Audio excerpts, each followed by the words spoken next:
Hello guys, in the previous video we saw how to create a custom matcap to not use the Blender matcap, to have something better. This one is really bad because you lose a lot of information about micro detail, and I created one much better, like this, to have a red shader because it's nice, and to have my details, and as you can see this is much better.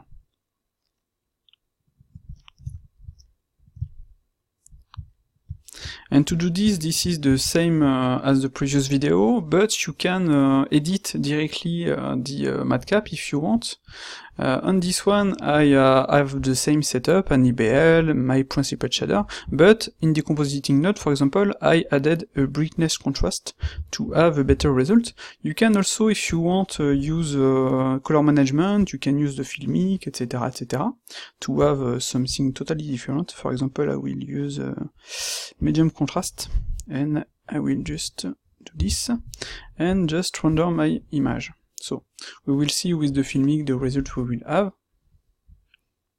And that's it. It's not too bad. I can add this one, maybe 2.5, decrease it, to have something something different.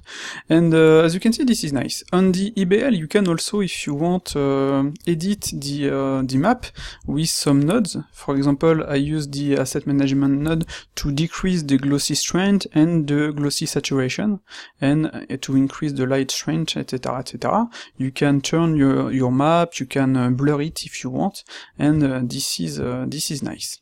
So, once my matcap is okay, I just have to save it, save image.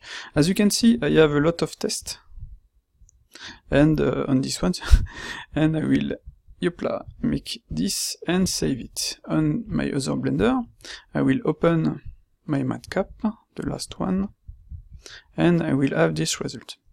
So, as you can see, this is nice. I can maybe edit and remove some contrast, but this one is nice. I can do this, and as you can see, this is really simple. You have full control of your matcap, and you can see it directly in the viewport. I could even see it in this scene if I add my object. So like this, don't need to go in another Blender, but I like to use several Blender at the same time. And you can also go further to, for example, mix this matcap with a shader to have some details. For example, if I do this,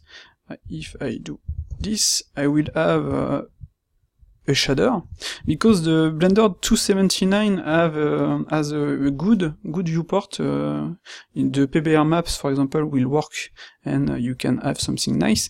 And like this, as you can see, I added clay with fingerprints, etc., etc.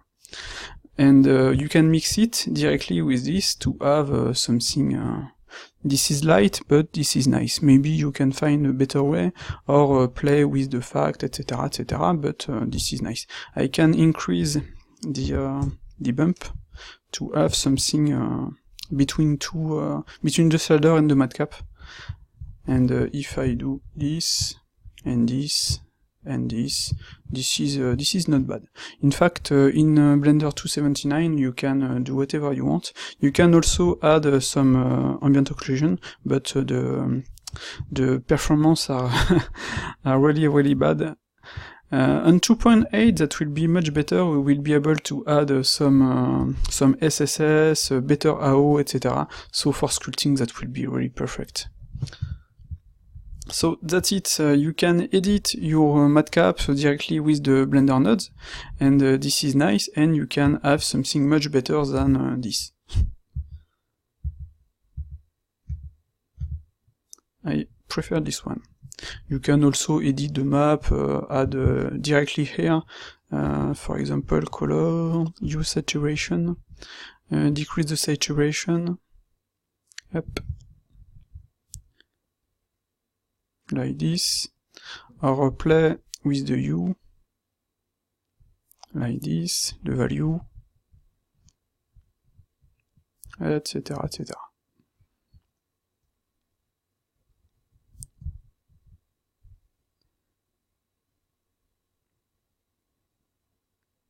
So in fact, with a good matcap and some nodes, you can have exactly what you want. This one is nice, but boom, much better. So this is nice. So that's it. I hope you like this video. Don't hesitate to make some tests and show us on Twitter or on Blender Artist or Blender Today, etc., etc.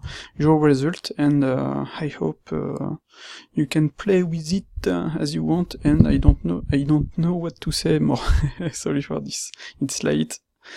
And okay, so bye bye.